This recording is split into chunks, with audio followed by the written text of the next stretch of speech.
जम्मू कश्मीर राज्य के जम्मू से कुछ दूरी पर स्थित है रियासी जिला। इस जिले में भगवान शिव का घर कही जाने वाली शिव खोड़ी गुफा स्थित है। यह भगवान शिव के प्रमुख पूजनीय स्थलों में से एक है। इस गुफा के बारे में कहा जाता है कि इस गुफा में भगवान शिव साक्षात विराजमान हैं और इस गुफा का दूसरा छोर अमरनाथ गुफा में खुलता है। पवित्र गुफा शिव खोड़ी की लंबाई 150 मीटर बताई जाती है। इस गुफा के अंदर भगवान शिव शंकर का 4 फीट ऊंचा शिवलिंग है। इस शिवलिंग के ऊपर प्राकृतिक तौर पर पवित्र जल की धारा सदैव गिरती रहती है। शिवलिंग के साथ ही इस गुफा में पिंडलियां विराजित हैं। इन पिंडलियों को शिव माता पार्वती, भगवान कार्तिकेय और गणपति के रूप में पूजा जाता है।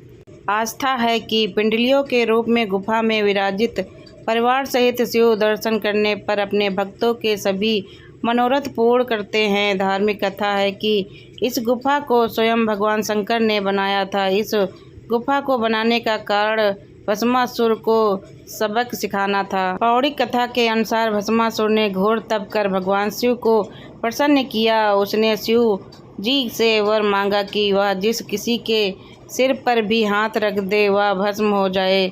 शिव जी ने जैसे ही उसे वरदान दिया, वह राक्षस शिव जी को भस्म करने के लिए दौड़ पड़ा।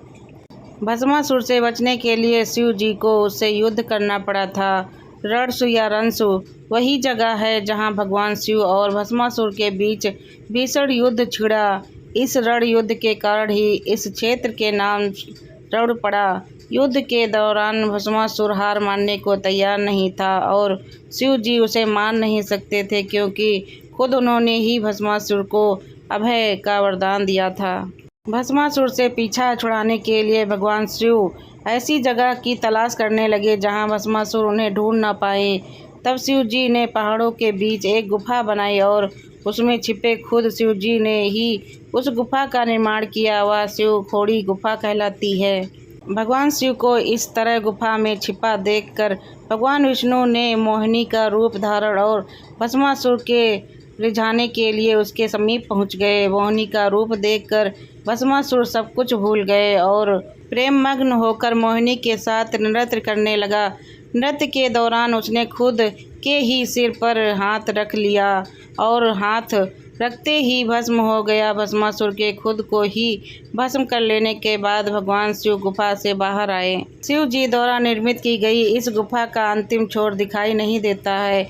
मान्यता है कि जो कोई भी इस गुफा में स्थित शिवलिंग और पिंडियों के दर्शन कर गुफा के आगे की तरह बढ़ता है, वह कभी लौट कर नहीं आता। कहते हैं कि अंदर जाकर यह गुफा 2 भागों में विभाजित हो जाती है, जिसका एक छोर अमरनाथ गुफा में खुलता है और दूसरे के अंतिम छोर के बारे में जानकारी ही नहीं है। मान्यता है कि गुफा के अंदर स्वयं शिव जी साक्षात विराजित हैं। शिव खोड़ी जाने के लिए आप जम्मू या कटरा दोनों जगहों से रूट ले सकते हैं। जम्मू से अरसू की दूरी करीब 140 किलोमीटर और कटरा से 80 किलोमीटर है। फिर अरसू से शिव खोड़ी गुफा जाने के लिए करीब 2 से 4 किलोमीटर की चढ़ाई करनी पड़ती है।